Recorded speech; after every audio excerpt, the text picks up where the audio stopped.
ఇప్పుడు మరిన్ని రాష్ట్ర వార్తలు వేగంగా సంక్షిప్తంగా చూద్దాం.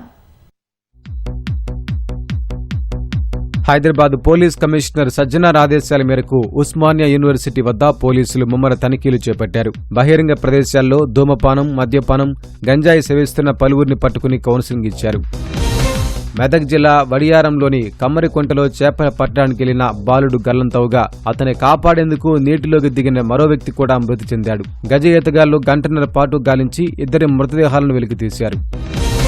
సంగారెడ్డి జిల్లా నందిగామ శివార్లో విదేశీ జాతులకు చెందిన 11 కుక్కలను రోడ్డుపై వదిలిపెట్టిన ఘటనలో 4గురిని పోలీసులు అరెస్టు చేసి రిమాండ్కు తరలించారు. సీసీ ఫుటేజ్ ఆధారంగా నిందితులను గుర్తించిన పోలీసులు జంతు క్రూరత్వ నిరోధక చట్టం కింద కేసు నమోదు చేశారు.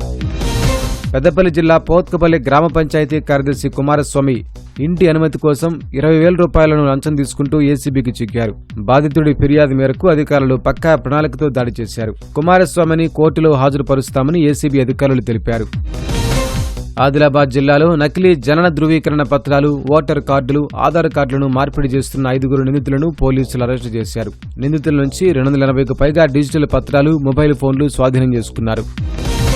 రంగారెడ్డి జిల్లా రాజేంద్రనగర్లో పీవీఎన్ఆర్ ఎక్స్ప్రెస్ హైవేపై కారు డివైడర్ను ఢీకొట్టి పల్టీ కొట్టింది. ప్రమాదంలో 3గురికి స్వల్ప గాయాలయ్యాయి. కొంతసేపు ట్రాఫిక్ జామ్ కాగా పోలీసులు క్రమబద్ధీకరించారు.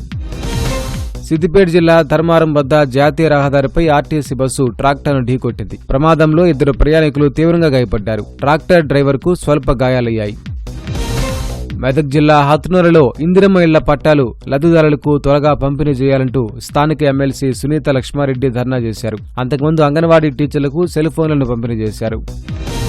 కళాకారులు సంస్కృతి సంప్రదాయాలను నిలబెడుతున్న నిజమైన వారసులని పీసీసీ అధ్యక్షుడు మహేష్ కుమార్ గౌడ్ అన్నారు. తెలంగాణ సంగీత నాటక అకాడమీ ఆధ్వర్యంలో రవీంద్ర భారతిలో జరుగుతున్న యువ నాటకోత్సవాల్లో ఆయన పాల్గొన్నారు. కళాకారులను మహేష్ గౌడ్ సత్కరించారు.